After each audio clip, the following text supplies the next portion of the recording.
Muy buenos días, muy buenas tardes, muy buenas noches. Shalom, que la paz de Dios esté contigo, que el Espíritu Santo te llene, que el amor del Padre te sustente, te sostenga, te fortalezca. Estamos aquí compartiendo una vez más este tiempo de la serie de los Salmos y hoy nos toca compartir contigo el Salmo 4, lo que el Señor nos dejó allí para enseñanza, fortaleza, instrucción nuestra, un salmo de David, y dice de esta manera: respóndeme cuando clamo, oh Dios de mi justicia. Cuando estaba en angustia, tú me hiciste ensanchar. Ten misericordia de mí y oye mi oración. Hijos de los hombres, ¿hasta cuándo volveréis? ¿Volveréis mi honra en infamia? ¿Amaréis la vanidad y buscaréis la mentira? Sabed pues que Jehová ha escogido al piadoso para sí. Jehová oirá cuando yo a él clamare. Temblad y no pequéis. Meditad en vuestro corazón, estando en vuestra cama, y callad. Ofreced sacrificios de justicia y confiad en Jehová. Muchos son los que dicen: ¿quién nos mostrará el bien? Alza sobre nosotros, oh Jehová, la luz de tu rostro. Tú diste alegría a mi corazón, mayor que la de ellos cuando abundaba su grano y su mosto. En paz me acostaré y asimismo dormiré, porque solo tú, Jehová, me haces vivir confiado. Dice el verso 1. Hay un clamor allí. Dice: respóndeme cuando clamo, oh Dios de mi justicia. Cuando nosotros miramos lo que la Biblia nos enseña acerca de la oración, debemos entender que la oración no es principalmente una cuestión emocional. La oración más bien es algo que cabe en el ámbito de lo legal, de la justicia. Otra vez, la oración tiene que ver con el ámbito de la justicia, no con el ámbito de los sentimientos. Ejemplo, cuando nosotros leemos aquella parábola de Jesús, cuando habla de una viuda que acudió ante un juez injusto, estaba clamando por justicia. Cuando vemos las enseñanzas acerca de la oración, siempre encontramos que tiene que ver con el ámbito judicial, no tanto con echar lágrimas, no tanto con emociones. Y digo esto ¿por qué? Porque yo he observado a través de los años de andar en los caminos del Señor, que cuando uno participa en reuniones de oración, la gente asume un tono de voz lastimero, asume una tonalidad en sus palabras, un tono en sus palabras de lloriqueo.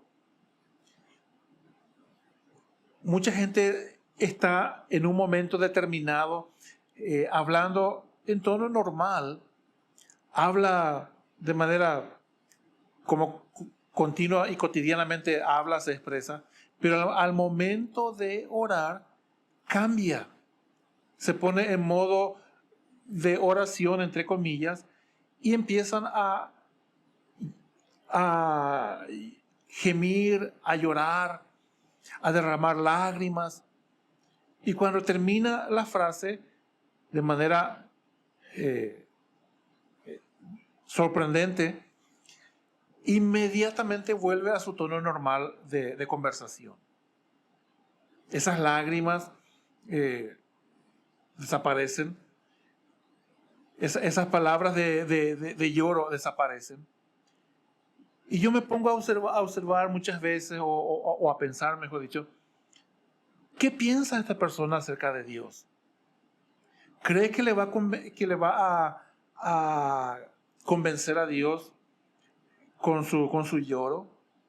¿Acaso cree que va a causar lástima a Dios en Dios con su manera de expresarse? O por lo menos, ¿por qué no es genuino? Digo, mucha gente, repito, está hablando en un tono normal y de un segundo para otro cambia el tono y de otro segundo para otro otra vez vuelve a lo normal. Yo entiendo que muchas veces también uno puede estar en un estado, en una situación y en un estado de angustia tal que ese lloro, ese gemir, ese clamor es genuino. No es algo actuado como los casos que estoy mencionando. Entendamos que Dios responde a la oración desde la perspectiva de la justicia y no desde la perspectiva de lástima. No pretendamos crear lástima en Dios. Pretendamos que, como lo estamos leyendo acá, que Dios haga justicia. Nosotros acudimos al trono de Dios para que Él haga justicia por medio de los méritos justos de Jesucristo. Es por eso que encontramos aquí expresiones como la que estamos leyendo. Dice, respóndeme cuando clamo, oh Dios de mi justicia. ¿Qué es lo que está hablando David? ¿A qué está recurriendo David? ¿A las lágrimas? No. Está recurriendo a un acto legal, a una respuesta justa. Lo que él está diciendo en otras palabras es, Dios, acudo a tu tribunal, pido justicia en esta situación. Pido justicia tuya. Tú eres un Dios justo. No hay nadie más justo que Dios.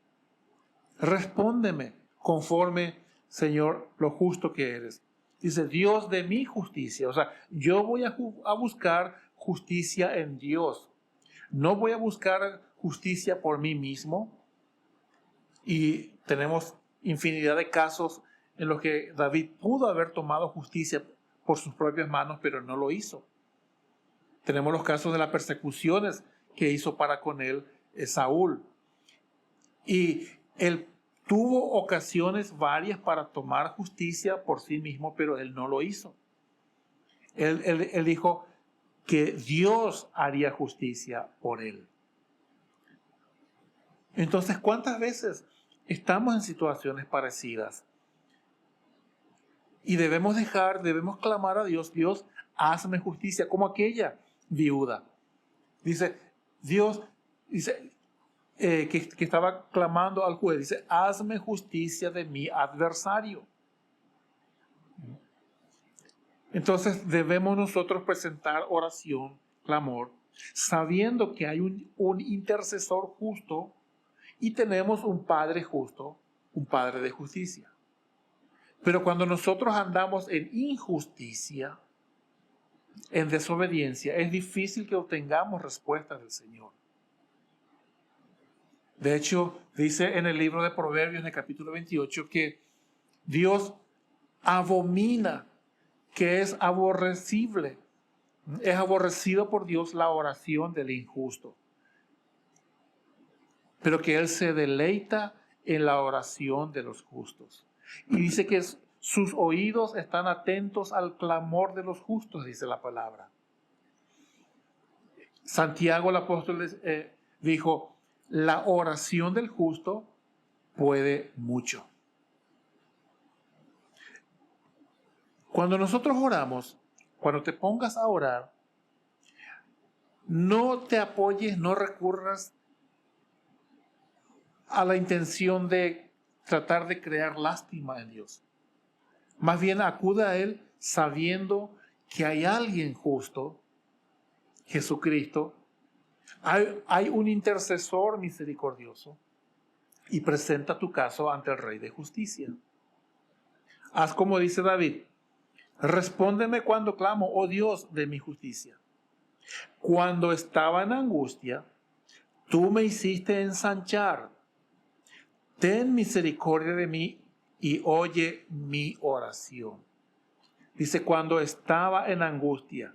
En otras traducciones, y la palabra que utiliza allí, que se traduce como en angustia, dice cuando estaba en estrechez o cuando estaba en aprieto. Puede que hoy te encuentres en una situación de estrechez, puede que hoy estés en una situación de aprieto, puede ser la parte económica, quizás en otras áreas, pero si ya estuviste en ocasiones anteriores así y Dios te libró, deberías hacer como David está diciendo aquí. Dice, cuando estuve en aprieto, cuando estuve en estrechez, cuando estuve en angustia. O sea, yo recuerdo, Señor, que ya anteriormente me respondiste y tú eres un Dios fiel. Señor, respóndeme otra vez. Así como me sacaste de estrechez, así como me enviaste socorro en aquella ocasión, ahora te ruego, Señor, una vez más. No por mí, Señor, no tengas en cuenta mis errores, no tengas en cuenta, Señor, mis caídas. Ten en cuenta la justicia de Dios, la justicia de Jesucristo, y ten misericordia de mí y hazme justicia en esta situación. Yo confieso que he hecho mal, yo confieso que me equivoqué en esto quizás, pero Señor, hazme justicia. No la justicia del hombre, no la justicia mía, sino tu justicia. Tú eres mi justicia. Yo renuncio a buscar justicia por mí mismo. Yo renuncio a buscar salida por mí mismo, a mi manera, sino quiero hacerlo a tu manera. Dice, respóndeme cuando clamo, oh Dios de mi justicia. Cuando estaba en angustia, tú me hiciste ensanchar. Ten misericordia de mí y oye mi oración. Hijos de los hombres, ¿hasta cuándo volveréis mi honra en infamia?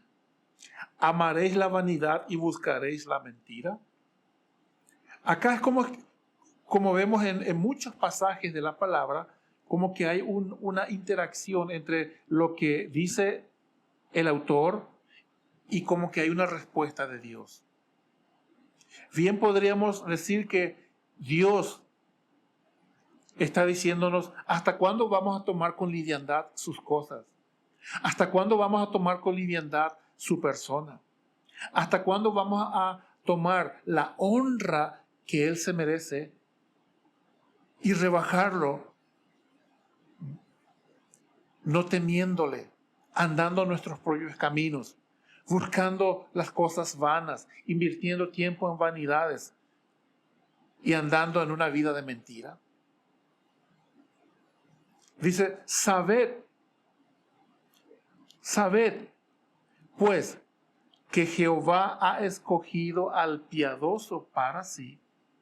Jehová oirá cuando yo a él clamare. ¿A quién escoge Dios? ¿A los impíos? No, a los piadosos. ¿Y qué significa a los piadosos? A los que tienen un corazón recto, a los que tienen el corazón predispuesto para someterse a Dios. Dios ama a la persona piadosa, a la persona que tiene un corazón justo para con los demás, a una persona que tiene un corazón bueno para con los demás y para con Dios. Dice, Dios escoge. Sepan. Dios quiere que nosotros sepamos esto. Dios quiere que nosotros sepamos que Él sí hace diferencia entre el bueno y el malo, entre el justo, el injusto, entre el que le sirve y el que no le sirve, tal como lo describe en el capítulo 4 del último libro del Antiguo Pacto, el libro de Malaquías. En aquel día vosotros conoceréis, vosotros sabréis que sí hay diferencia entre el que me teme y el que no me teme, entre el justo y el injusto, el que me sirve y el que no me sirve. Y vosotros, dice, seréis para mí un especial tesoro en aquel día, en el día en que yo actúe, dice el Señor. Entonces no andemos con los impíos, no andemos impíamente, sino que andemos piadosamente. Dice verso 4, temblad y no pequéis. O sea que para nosotros debe ser todo un terror, un pavor, el hecho de la consideración hacia el pecado. No debemos tomar con liviandad. No debemos pensar que nada pasa. ¿Por qué dice temblad y no pequéis? Porque nos está instruyendo la manera en que nosotros debemos considerar lo que causa el pecado. La paga del pecado es muerte.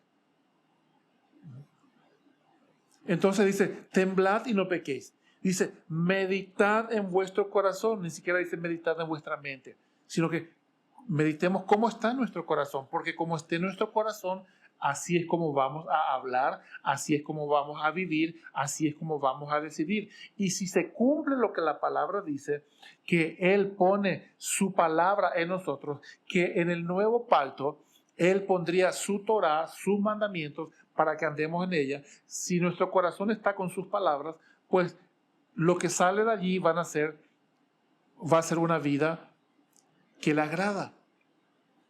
Pero si nuestro corazón está lleno de cosas vanas y de mentira y de engaño, Jesús mismo dijo que de la abundancia del corazón salen las malas cosas. Dice, temblad y no pequéis, meditad en vuestro corazón estando en vuestra cama y callad. ¿Por qué estando en nuestra cama? Porque es el momento que podemos aprovechar para meditar y decir, o sea, está haciendo alusión a la noche, al tiempo en que uno ya se acuesta para el día siguiente, para descansar. Y es un buen momento para meditar, para analizar cómo fue mi día hoy. ¿Cómo viví este día? ¿Para quién viví este día? ¿Lo viví para mí? ¿Hice que otros vivan para mí o viví para Dios y encaminé a otros para que vivan para Dios? Lo que hablé, ¿qué produjo? Lo que hice, ¿qué produjo? Lo que no hice y debía hacer. ¿Cómo benefició, cómo afectó a otras personas? ¿Qué frutos di? ¿Buenos frutos, malos frutos? ¿Cómo fue la jornada? ¿Qué productiva fue? ¿Hoy produje algo o solamente fui un consumidor? ¿Hoy produje cosas beneficiosas? ¿O solamente consumí el día que Dios me regaló? Entonces sería buena oportunidad aprovechar esta noche tu tiempo y que medites en tu corazón. Dice, ofreced sacrificios de justicia y confiad en Jehová. O sea que el sacrificio que más le agrada es que seamos justos. En el libro de Miqueas, en el capítulo 6, él dice, ¿con qué me presentaré delante de Dios? ¿Con qué me presentaré delante de Él? ¿Acaso me presentaré con becerros, con sacrificios, con machos cabríos, con libaciones de ríos de aceite? Y hasta va al extremo de decir, ¿acaso ofrecerá mi primogénito?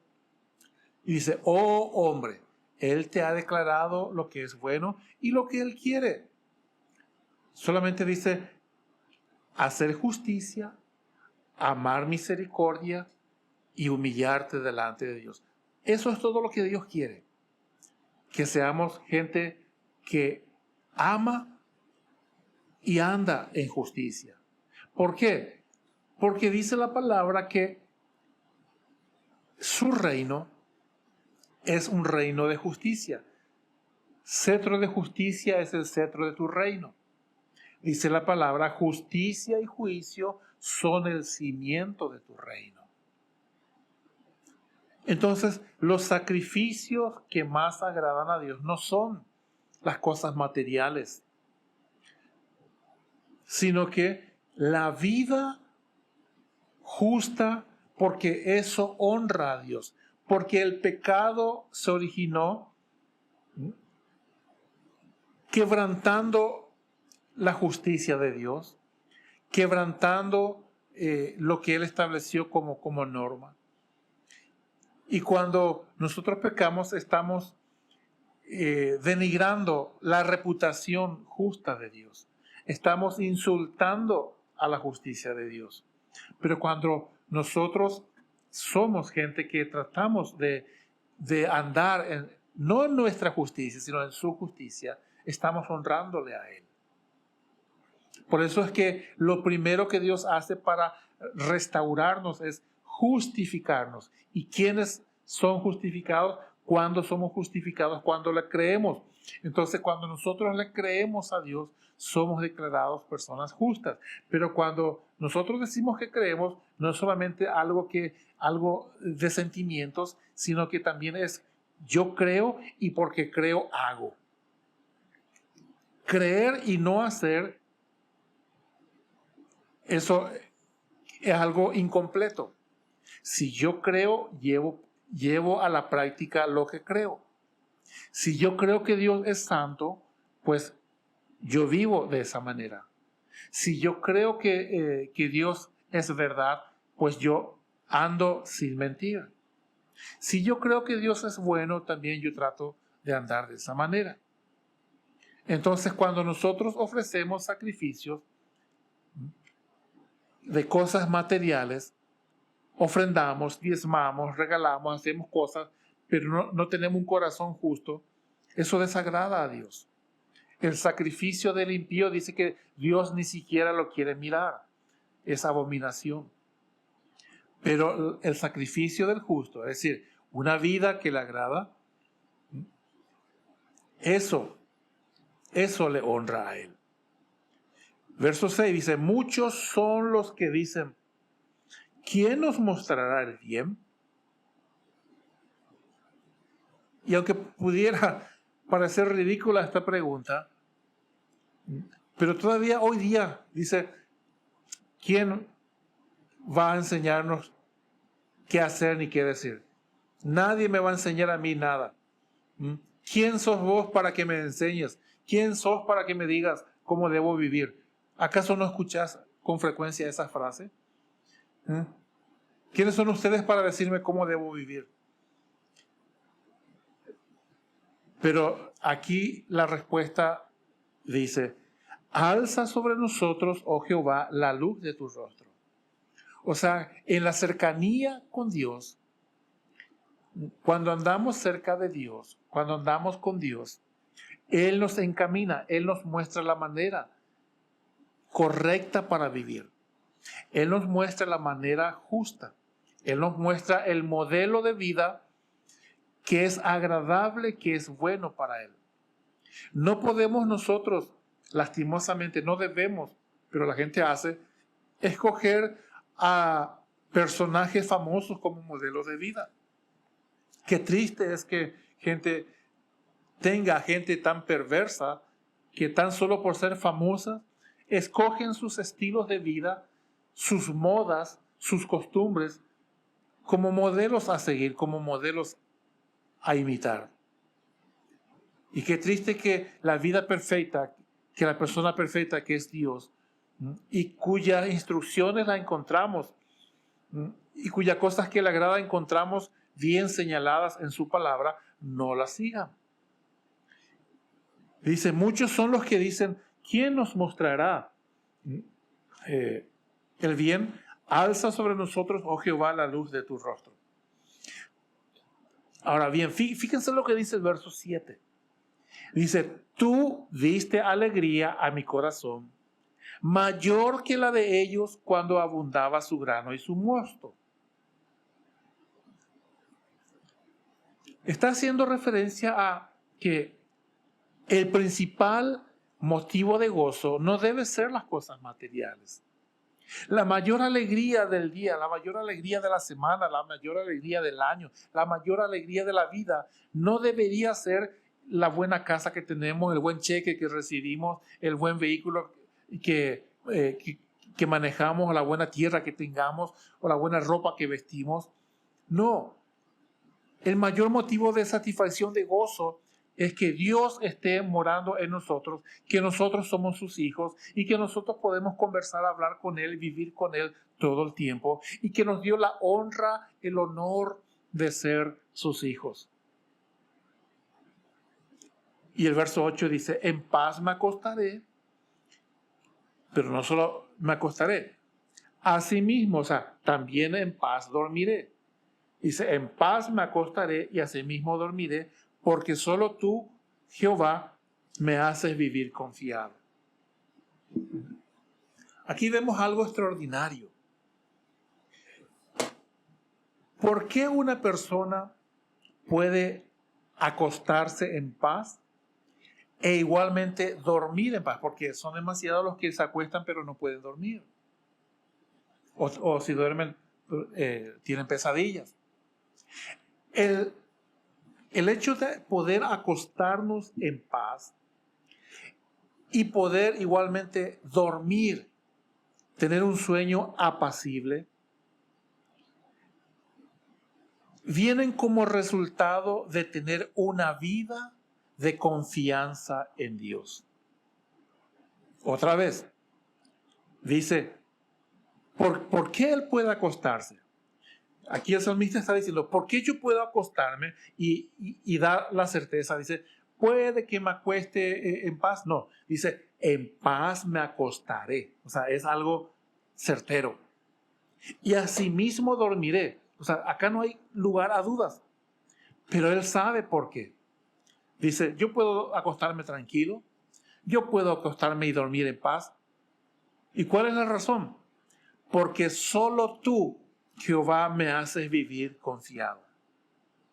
O sea, cuando tenemos una vida, cuando nuestro día a día es confiar en Dios, ¿por qué hemos de temer cuando llega al final del día? Cuando vivimos confiando en Él, ¿de qué hemos de atemorizarnos? ¿Quieres tener sueños en paz? ¿Quieres dormir sueños apacibles? ¿Te gustaría tener eso? Pues la respuesta nos da acá. Empieza a confiar durante el día en el Señor. Empieza a vivir confiando en Él. Vive tus mañanas confiando en Él. Levántate, empieza tu mañana, tu jornada confiando en Él. Vive tu mediodía confiando en Él. Espera tu comida confiando en Él. Vete al trabajo confiando en Él. Enfrentar los estudios confiando en Él. Relacionarte con las personas. Enfrentar las adversidades confiando en Él. Porque cuando tengas una vida de confianza en Él, entonces cuando llega la noche, puedes tener la certeza de que vas a acostarte y vas a dormir teniendo paz. Y vas a poder meditar en tu corazón estando en tu cama y vas a poder decir, Señor, gracias. Gracias por el buen día. Esta mañana esperé en tu misericordia y ahora doy testimonio de tu fidelidad, tal como su palabra dice. Así es que pon tu confianza en Él. Pon tu esperanza en Él. Vive confiando en Él. Duerme confiado. Descansa confiado. Que la paz de Dios te llene y te espero para compartir el siguiente salmo, el Salmo 15.